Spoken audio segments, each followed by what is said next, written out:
Doctor Baba Saheb Ambedkar open university.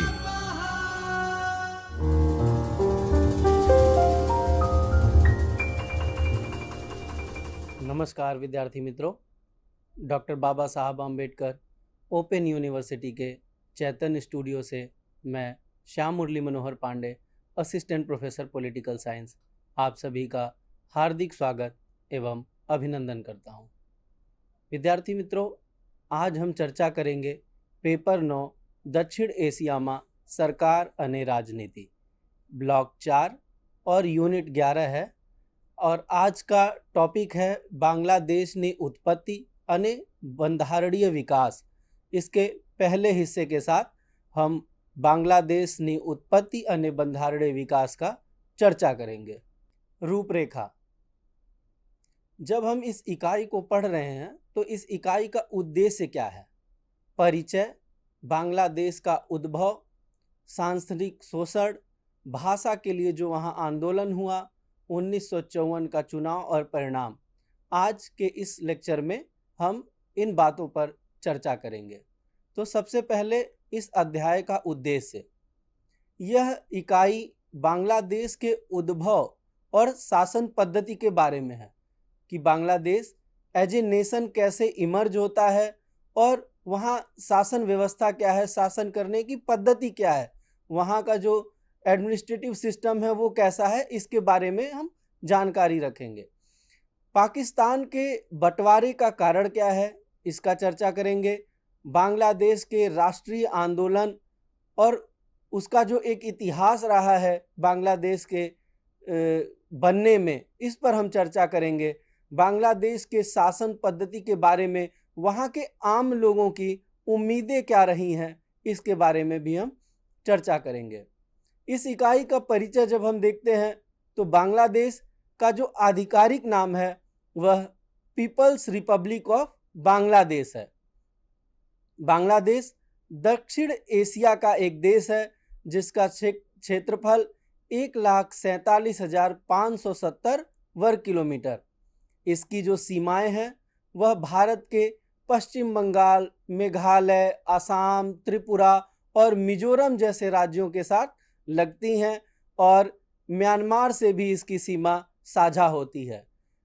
दक्षिण में बंगाल की खाड़ी बांग्लादेश की सीमा को छूती है। अगर हम बांग्लादेश के जनसंख्या को देखें तो लगभग 18 करोड़ की आबादी के साथ बांग्लादेश दक्षिण एशिया में तीसरे स्थान पर है। वहीं विश्व में देखें तो जनसंख्या की दृष्टि से बांग्लादेश का 8वां स्थान है। समाज और संस्कृति की अगर हम चर्चा करें बांग्लादेश के बारे में तो एक तरह से वहाँ पर एक रूपता मिलेगी। जैसे जब हम भारत को देखते हैं, पाकिस्तान को देखते हैं, तो वहाँ पर विविधता आपको देखने को मिलेगी। जैसे भारत में ही उत्तर और दक्षिण भारतीय जो क्षेत्र है उसमें काफ़ी विविधता है, रहन सहन, उनके पहनावे, बोली, भाषाएं में। पर ऐसा कुछ बांग्लादेश के संदर्भ में नजर नहीं आता। लगभग एक रूपता है सामाजिक और सांस्कृतिक रूप से जब हम बांग्लादेश को देखते हैं। वहाँ की भाषा जो है वो बंगाली भाषा है। अर्थव्यवस्था अगर हम देखें तो बांग्लादेश एक कृषि प्रधान देश है। राजधानी और उसका जो सबसे बड़ा शहर है वह बांग्लादेश की राजधानी ढाका है। अगर हम बांग्लादेश के इतिहास का चर्चा करें तो 1947 में पाकिस्तान जब भारत से आज़ाद होता है तो पाकिस्तान उस वक्त 2 धड़ों में रहता है, पूर्वी पाकिस्तान और पश्चिमी पाकिस्तान। यही पूर्वी पाकिस्तान कालांतर में 1971 में हम देखते हैं जब भारत पाक युद्ध होता है, जब पाकिस्तान सेना का एक तरह से डोमिनेशन पूर्वी पाकिस्तान में चल रहा होता है, जब वहाँ पर भाषाई आंदोलन चल रहा होता है, तो ऐसे में इस आंदोलन और इस युद्ध के परिणाम के रूप में बांग्लादेश का 1971 में एक अलग संप्रभु देश के रूप में उदय होता है, उद्भव होता है। तो यही पूर्वी पाकिस्तान आगे बांग्लादेश के नाम से जाना जाता है। अब ये जो तस्वीरें आपके स्क्रीन पर हैं, ये एक तरह से पूरे बांग्लादेश के इतिहास को समराइज करती हैं। जो भी घटनाक्रम बांग्लादेश के बनने में हुए, बांग्लादेश के निर्माण में, ये तस्वीरों से काफ़ी हद तक आप देख सकते हैं कि 1952 में पहली बार किस तरह से एक राष्ट्रीय स्तर पर व्यापक लैंग्वेज प्रोटेस्ट हुआ बांग्लादेश में 1952 में। इसी तरह वहाँ पर जब इलेक्शन होता है 1970 का, तो किस तरह से पश्चिमी पाकिस्तान द्वारा पूर्वी पाकिस्तान के शेख मुजीबुर रहमान को चुनाव में सफलता के बावजूद भी लीड नहीं करने दिया जाता है और एक मास प्रोटेस्ट वहाँ पर शुरू हो जाता है। पाकिस्तान आर्मी का 1970 के दशक में हम जो देखते हैं 70 और 71, ये जो काल क्रम है, इस दौरान उनका जो बर्बरता हम पूर्वी पाकिस्तान में देखते हैं, उसी का परिणाम था कि भारत और पाकिस्तान के बीच 1971 में युद्ध होता है और परिणामतः बांग्लादेश एक स्वतंत्र संप्रभु राष्ट्र के रूप में सामने आता है। दाहिने तरफ स्क्रीन पे आप जो तस्वीर देखेंगे उसमें किस तरह से पाकिस्तान के जो सैन्य उच्चाधिकारी थे वह किस तरह से इंस्ट्रूमेंट ऑफ सरेंडर को साइन कर रहे हैं। बांग्लादेश का जब उद्भव का हम चर्चा करते हैं तो सांस्कृतिक शोषण सबसे पहले आता है। 1947 में पाकिस्तान की 55% आबादी पूर्वी पाकिस्तान में, जबकि क्षेत्रफल पश्चिमी हिस्से से बहुत कम था। तो जो पूर्वी पाकिस्तान का भूभाग था वह भूभाग की दृष्टि से, क्षेत्रफल की दृष्टि से छोटा था, परंतु पॉपुलेशन वाइज देखा जाए तो 55% की आबादी पूर्वी पाकिस्तान में, आज के बांग्लादेश में रहती थी। भाषा, समाज और संस्कृति के लिहाज से पूर्वी पाकिस्तान ज़्यादा विकसित था। अगर हम सामाजिक, आर्थिक और राजनीतिक विकास का भी चर्चा करें तो पश्चिमी पाकिस्तान से पूर्वी पाकिस्तान काफ़ी आगे था। जूट और चाय ये पाकिस्तान के प्रमुख एक्सपोर्ट हुआ करते थे और यह दोनों ही उत्पाद पूर्वी पाकिस्तान में बहुतेरे पाए जाते। कुल एक्सपोर्ट का जो कमाई था लगभग 2/3 हिस्सा ये जूट और चाय से पाकिस्तान को हासिल होता था। और इस तरह हम देखते हैं कि एक्सपोर्ट की वजह से पाकिस्तान का ट्रेड बैलेंस भी बेहतर रहता है। अविभाजित बंगाल में एक तरह से मजबूत एंटी इंपीरियलिस्ट और डेमोक्रेटिक मूवमेंट नजर आते हैं। जो एक साम्राज्यवाद के खिलाफ लड़ाई थी, जो एक लोकतांत्रिक प्रक्रियाओं को मजबूत करने के लिए लड़ाई थी, वो पूर्वी पाकिस्तान में काफ़ी मजबूत तरीके से देखा जा सकता है। लेकिन पश्चिमी पाकिस्तान में अगर नॉर्थ वेस्ट फ्रंटियर प्रोविंस को छोड़ दे तो वहाँ पर डेमोक्रेटिक मूवमेंट नज़र नहीं आता था। इसका एक वजह था कि वहाँ पर जो डेमोक्रेटिक चुनी हुई सरकारें थी वह स्थिर नहीं थी, उसको सैन्य शासन द्वारा पाकिस्तान को तब चलाया जाता था। सैन्य शासन चुनी हुई सरकारों पर हावी थी। आज़ादी के बाद पूर्वी पाकिस्तान का एक तरह से आर्थिक शोषण होता रहा। पूर्वी पाकिस्तान के जो प्रति व्यक्ति आय थी उसमें वृद्धि नहीं हुई, बल्कि उनका जो जीवन स्तर था वो गिरता चला गया।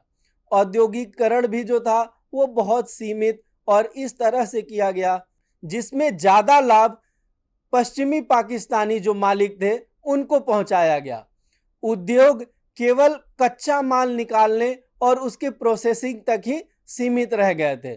इसी प्रकार एक तरह से प्लानिंग के तहत जो पूर्वी पाकिस्तान में पारंपरिक कुटीर और छोटे उद्योग थे, जो स्मॉल और मीडियम इंटरप्राइजेस थे, उनको उपेक्षा की गई, उनको और जानबूझ के नष्ट किया गया।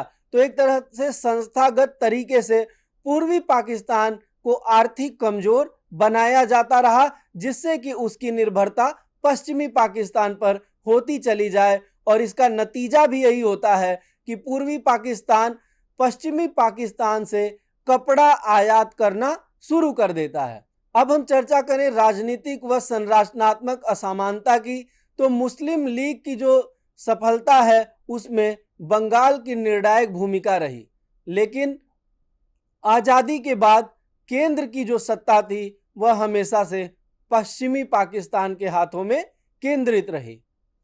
बंगाली जो नेतृत्व था, जो पूर्वी पाकिस्तान, जो आज का बांग्लादेश है, वहां से जितने भी नेतृत्व करता हुए, जितने भी पॉलिटिकल लीडर्स हुए, उनको कभी पश्चिमी पाकिस्तान द्वारा उभरने नहीं दिया गया।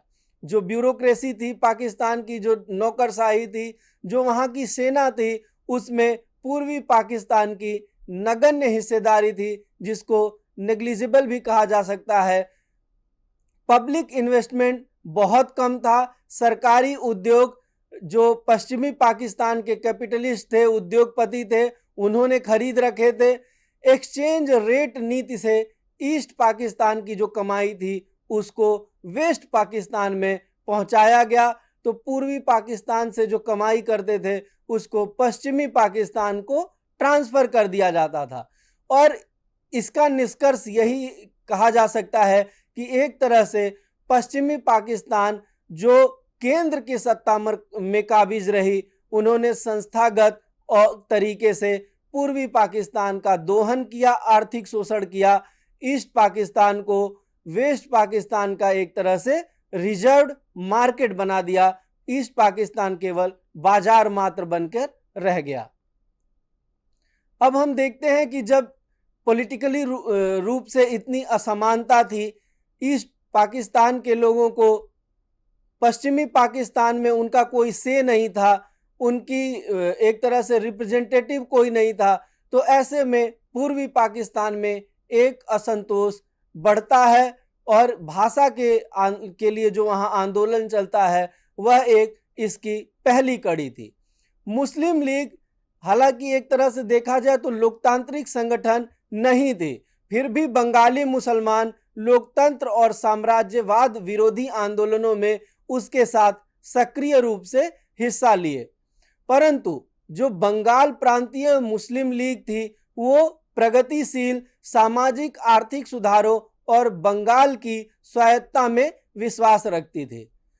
इसी कारण 1940 के जो लाहौर प्रस्ताव था, जिसको पाकिस्तान रिजोल्यूशन भी कहा जाता है, उसको बंगालियों ने भी एक तरह से समर्थन दिया। जो पूर्वी पाकिस्तान के लोग थे उन्होंने भी समर्थन दिया। परंतु जब हम देखते हैं कि 1946 में अखिल भारतीय मुस्लिम लीग जो लाहौर का मूल प्रस्ताव था, जब उसको छोड़ते हैं, उसका त्याग करते हैं, तो बंगाली जितने भी मुस्लिम लीडर्स थे उनमें अविश्वास की स्थिति होती है और वो इससे पीछे हट जाते हैं।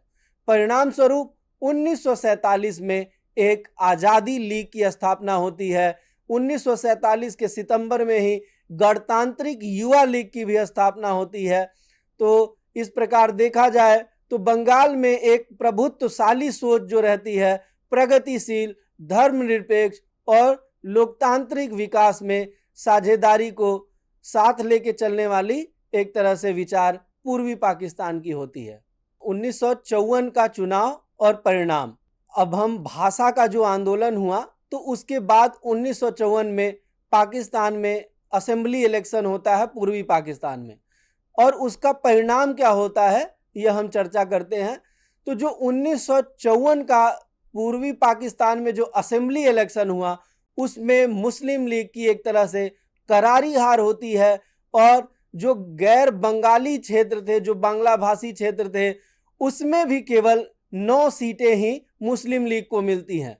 और जो बंगाली लीडर्स थे, जो उनके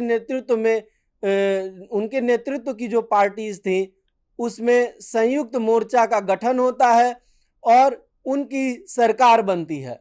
21 सूत्रीय कार्यक्रम के तरह उन्होंने एक कुछ प्रमुख मांग रखते हैं पाकिस्तान की सरकार के सामने, जिसमें पूर्वी पाकिस्तान के पूर्ण स्वायत्ता की बात होती है, बंगाली को राष्ट्रभाषा का दर्जा देने की बात होती है, जो पाकिस्तान सरकार की दमनकारी नीतियां थी उसकी जो दमनकारी कानून थे उसको समाप्त करने की बात होती है, जो पॉलिटिकल प्रिजनर्स थे, जो राजनीतिक कैदी थे, उनके रिहाई की मांग होती है। इसी प्रकार ट्रेड यूनियन के अधिकार की बात होती है, सामंतवाद जो फ्यूडलिज्म सोसाइटी में रहता है उसके उन्मूलन की बात होती है, औद्योगिकीकरण और जो जूट उद्योग था उसका राष्ट्रीयकरण हो, ऐसी मांग भी यूनाइटेड फ्रंट जो संयुक्त मोर्चा रहती है पूर्वी पाकिस्तान में, वो मांग रखती है। इसी प्रकार भारत पाकिस्तान वीजा पासपोर्ट जो प्रणाली और जो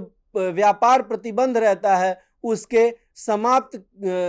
उसको समाप्त करने की भी मांग यूनाइटेड फ्रंट पाकिस्तान सरकार के समक्ष रखती है।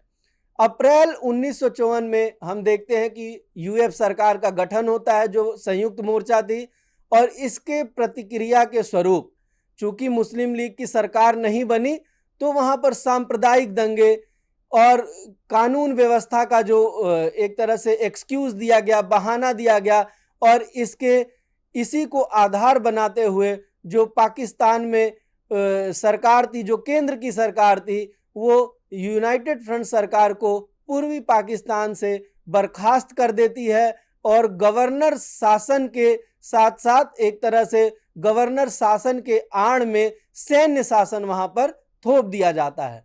अब ऐसे में पूर्वी पाकिस्तान में बड़े पैमाने पर जितने भी पॉलिटिकल एक्टिविस्ट थे उनकी गिरफ्तारी होती है। जो राजनेता थे, जो प्रमुख दलों के राजनेता थे, जो चुने हुए वहां पर असेंबली के मेंबर्स थे, उनकी गिरफ्तारियां होती है। लेकिन इसका परिणाम यह रहता है कि पश्चिमी पाकिस्तान की दमन की नीति के बावजूद भी जन आंदोलन जारी रहता है। पाकिस्तानी जो हुक्मरान रहते हैं, जो शासक रहते हैं, उनको झुकना पड़ता है और नागरिक सरकार की पाकिस्तान में पुनः स्थापना होती है। विद्यार्थी मित्रों, आज के वीडियो लेक्चर के इस सीरीज में बस इतना ही। हम फिर मिलेंगे किसी नए रोचक विषय के साथ। तब तक के लिए नमस्कार, धन्यवाद।